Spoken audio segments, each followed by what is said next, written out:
Good evening, it's meteorologist Michael Fecka. Welcome back to the 9 p.m. all-weather, all-streaming show that we do here every night during the workdays and on weekends. We stream it out to all of our streaming platforms as well as to Facebook Live and YouTube Live. So if you're joining us from either of those platforms, please feel free to leave a question or in the comment section. Hopefully I'll be able to answer anything you might have as I go through the forecast, but if not, I'll go through at the very end and see if I can answer anything individually for you. So let's get started here. What are we keeping an eye on for the next several days? Well, for the rest of the night tonight, we can still see a few spotty storms developing as we have some outflow boundaries that could push up from the west, but I think most of us will stay quiet for tonight. And then as we go through the work week, we do have daily chances for showers and thunderstorms pretty much each afternoon here. With all that heat and humidity and that frontal boundary, it's just going to kind of stay locked up over the Ohio River Valley, so that provides just enough lift and an ignition point for some of those storms to develop.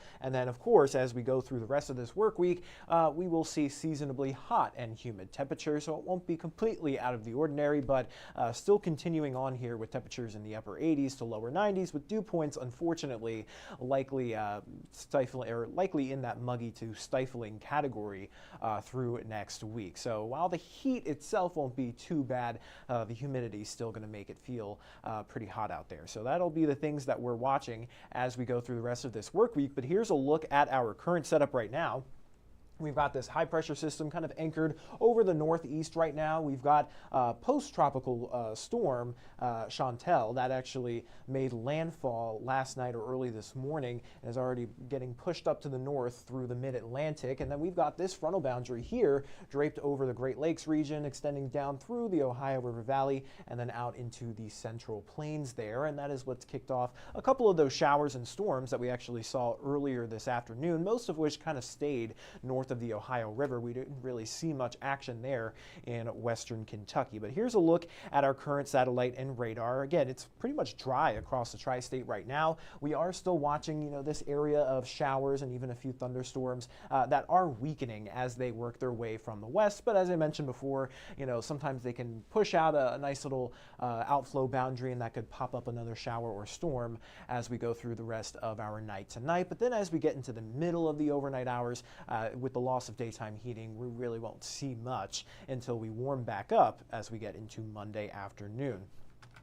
Now, if we do see any showers or storms for the rest of the night, they should remain sub-severe. Earlier, we did have, or at least portions of the tri-state were placed under a level 1 risk for maybe an isolated damaging wind gust. We did see a couple of stronger storms develop earlier today. We did have a stronger storm move through Jasper area and in Du Bois County earlier this afternoon. And then we did have a pretty gusty storm move through the Princeton area just about a few hours ago. And I believe that actually knocked out a couple of people's power there, so hopefully that is either restored already or is going to be restored pretty quickly here. But for the rest of us, again, we're just expecting typical showers and storms. Now, timing everything out through the rest of the night tonight, this model has those showers and storms off to our west, and it does show them weakening as they work in to the tri-state there. So that's why we have that isolated chance still for a shower or storm later on into the evening. But then as we get into the middle of the overnight, we really should stay mostly dry. Temperatures will drop down into the low to mid 70s, so pretty typical for this time of year.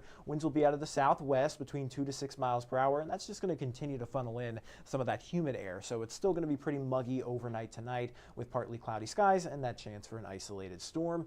Tomorrow, that frontal boundary again remains draped over the Ohio River Valley, so we will see kind of heating of the day type showers and storms scattered about. So not everyone is going to see it, similar to today, but some folks will, and especially if you are going to be outside doing anything, you definitely want to keep a close eye on the sky. You don't want to get rained on or get struck by lightning, even if we're not expecting severe storms. Even just regular thunderstorms can cause some problems. Temperatures will warm up into the upper 80s to right around 90 degrees, which is right on track for average for this time of year.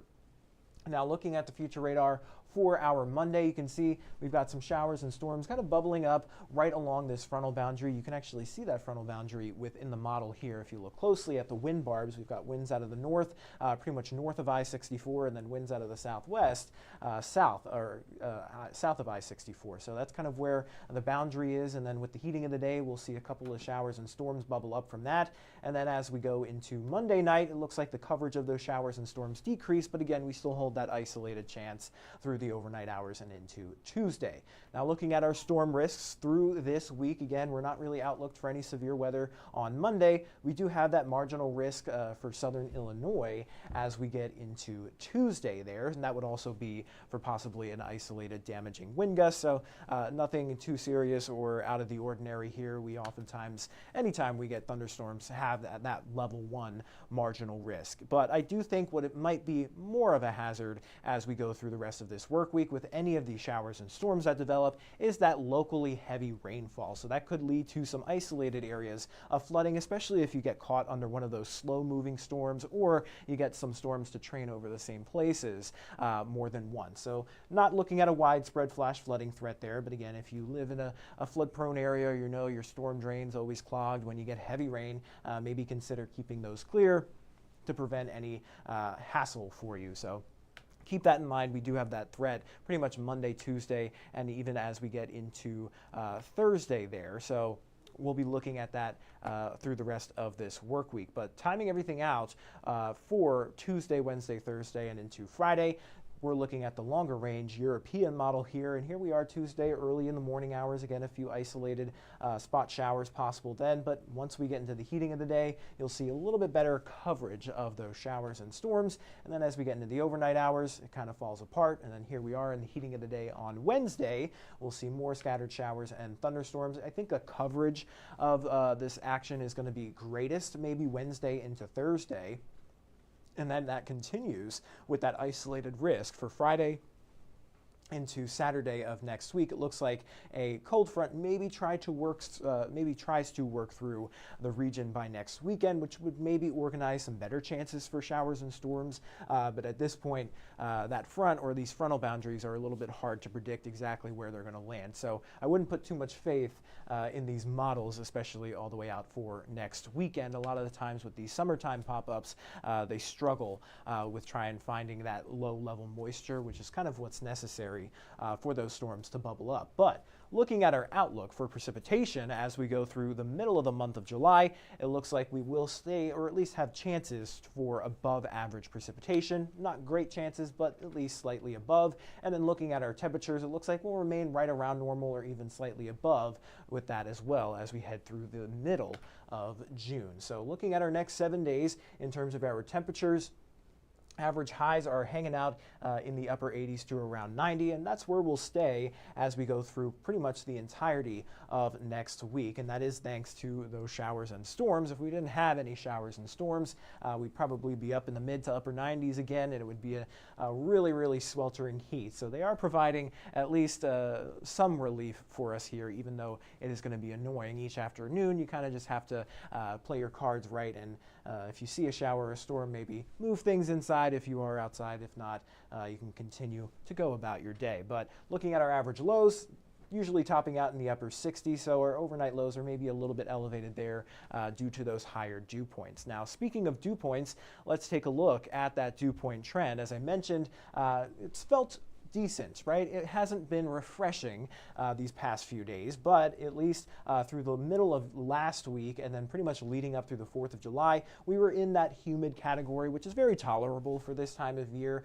But then as we got into today, we started to spike back up into that muggy and stifling category. I'm sure you guys have felt that, and we're likely going to teeter that line between muggy and stifling as we go through much of next week. So dew points likely somewhere in the low to mid 70s by that point.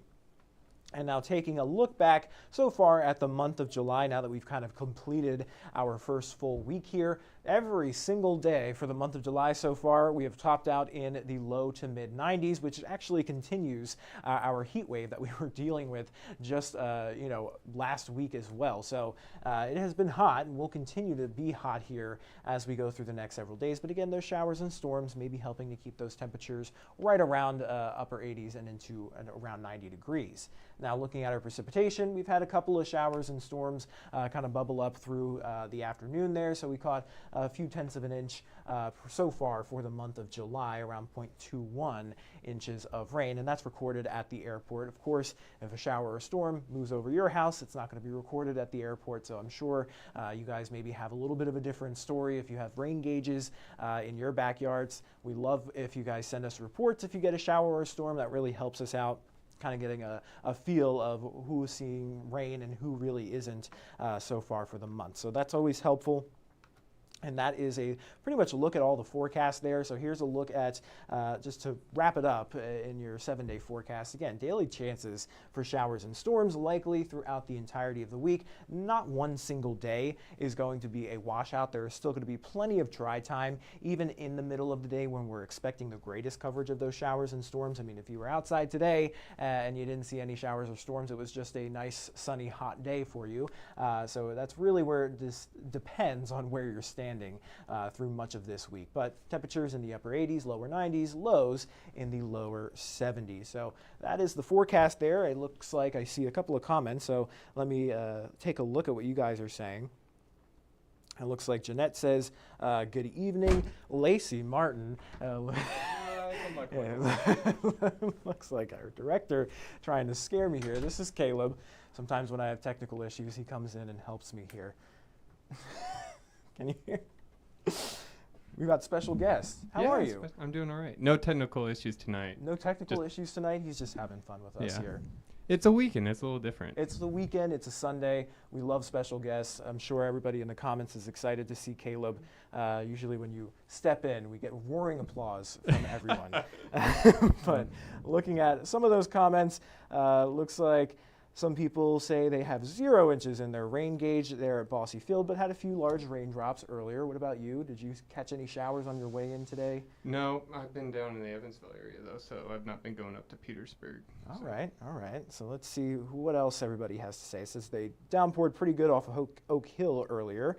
Thanks for that report. And then traveling tomorrow from Knoxville in the afternoon. Stormy all the way up to Evansville. It probably won't storm the entire time on your way, but you may catch a couple of those passing showers on your way up. So be cautious of that. And then everyone got rain, but we didn't get any in Newburgh. Haha, says James. Yeah, that's what I'm saying. It really just depends on where you're standing, Caleb. So hopefully you're not standing in the wrong spot for tomorrow. Yes, hopefully not. But that is all I have for the questions and comments. I don't really see anyone else here. Oh, looks like Debbie says, hi, Caleb. Say hi, Debbie. He says hi back. The one reason I love the 9 p.m. shows, you never know what you're going to get. Exactly. Cheyenne, she's always watching. She's a faithful viewer. She probably has seen Caleb before, kind of sneaking in under the cameras when the hands popping up. when I forget to put on my microphone or forget to turn it on. But yeah, we like to have fun here on the 9 p.m. stream. But that is all I have here for the forecast. So I am going to hop off here. Remember to tune in to 14 News at 10 for all the latest news and weather headlines. Until then, everybody stay safe and have a great rest of your night.